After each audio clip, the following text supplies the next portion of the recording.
নিরাশ হয় না, আল্লাহর দয়ায় নিরাশ হয় না। আল্লাহর দয়ায় কোনো মুসলিম কিন্তু নিরাশ হবে না। একেবারে যত বড় গুনাহ হোক সে নিরাশ হবে না। এমনকি কুফর শিরক না। কুফর শিরক কি, আমি তো নিজের কথাই আমি বলি যে আমি তো একসময় দুইটাই করছি, নওয়াজবিল্লাহ। আমি তো মাজারে যাইতাম, আমি শাহজালাল মাজারে গেছি। আমি আপনাদের বলছি আগেও, আমার বউ নিয়ে বিয়ে করে যখন আসছে, আমার বয়স তখন 22 বছর 3 মাস, আমি বিয়ে করছি, ইয়াং মানুষ, বউ নিয়ে আসছে, নিয়ে গেছি ওখানে, নিয়ে বলছে যে আজকেই তোমার চান্স, তুমি তো বাড়িতে ময়মনসিং, তুমি তো কোনোদিন শাহজালালের মাজার দেখো নাই, ডেকসি এগুলো দেখো নাই, কি বলে গজার মাছ দেখো নাই, দেখালো আর আল্লাহর কাছে যা চাওয়ার চায়ানো, মানে এই জায়গায় চায়ানো আর কি, মানে মাজারে এসে যা চাওয়ার চায়ানো। তারপরে বলছে খবরদার পিছন দেখায় বাইরে না, কিন্তু এটা বিশাল বেয়াদবি, মানে গুইরা বাইরে না, পিছনে হাইটা এটা বাইরে, এটা শিরকের কাজ না, এটা পিওর শির।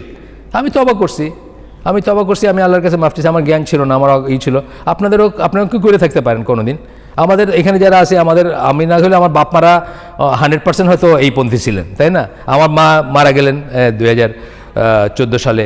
আমি তার মানে শেষ দিকে ওনার মানে সেমি কনসাস, আমি ওনার বলছি যে আম্মা, আমিও তো এককালে গেছি মাজারে, আপনিও গেছেন, মানত করছেন, শাহজালালের দোহাই দিয়েছেন বা কিছু একটা করেন আমাদের দেশে, এগুলো সব শিরক আম্মা, আল্লাহর কাছে মাফ চান, আল্লাহর কাছে তওবা করেন, আল্লাহ ইনশাল্লাহ মাফ করে দিবেন। আমরাও এরকম ছিলাম, আপনি এরকম ছিলেন, এভাবে বলার চেষ্টা করছি। তা আমাদের 100% বলতে গেলে খেয়াল করলে দেখবেন সিলেটের মানুষ এটা বিশ্বাস করে বা এই করে।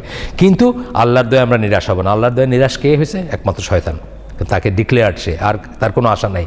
কিন্তু আমরা শেষ পর্যন্ত আশা করবো। এটাই বলতেছেন যে আল্লাহর দয়ায় নিরাশ হয় না, এবং আল্লাহ সকল গুনাহ মাফ করেন। সকল গুনাহ মানে ইনক্লুডিং কুফর এবং শিরক, সেটাও মাফ করেন যদি আপনি সময়মতো তওবা করে কারেক্ট জায়গায় এসে মারা যান। আচ্ছা, তারপরে আমরা রাসূল সাল্লাল্লাহু আলাইহি ওয়াসাল্লাম একটা পড়ব যে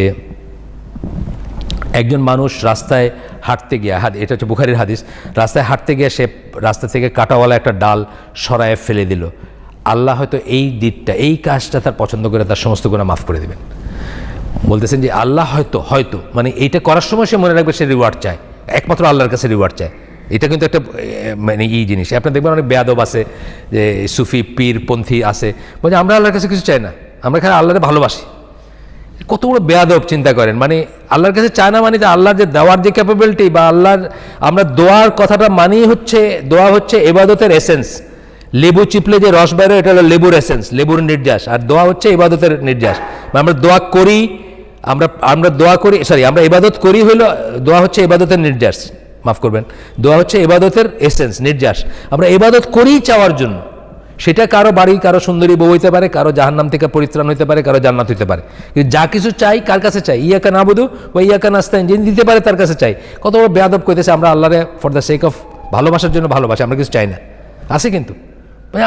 আমি কি আল্লাহ কিছু চাওয়ার জন্য ইবাদত করি নাকি? এর আমি আল্লাহর কাছে ইবাদত করে ভালোবাসা করি, আল্লাহর সাথে আমার স্পেশাল সম্পর্ক, আমার কিছুই চাওয়ার নাই। এটা অত্যন্ত বড় বেয়াদবি। অবশ্যই চাওয়ার আছে, এবং অবশ্যই প্রতিটি ইবাদত করার সময় মনে রাখবো যে আমি চাইতেছি কিছু, আমি এটার বিনিময় চাই আল্লাহর কাছে। রোজার কথা আছে না, রোজার হাদিসে আছে না যে আল্লাহর কাছ থেকে রিওয়ার্ডের আশায় রোজা রাখে, এটা কিন্তু আছে কন্ডিশন। আচ্ছা, এরপরে বলতেছেন যে আল্লাহ হয়তো তার অ্যাপ্রিসিয়েট করতে পারেন এবং তার এটা মাফ করে দিতে পারেন, তাকে এই জন্য মাফ করে দিতে পারেন। এটাও শেষ হয়ে যাচ্ছে ইনশাল্লাহ। তারপর আমরা একটু প্রশ্ন উত্তরেরই করবো, তারপরে আমরা উইল কল ইট ডে ইনশাল্লাহ, শেষ করে দেব।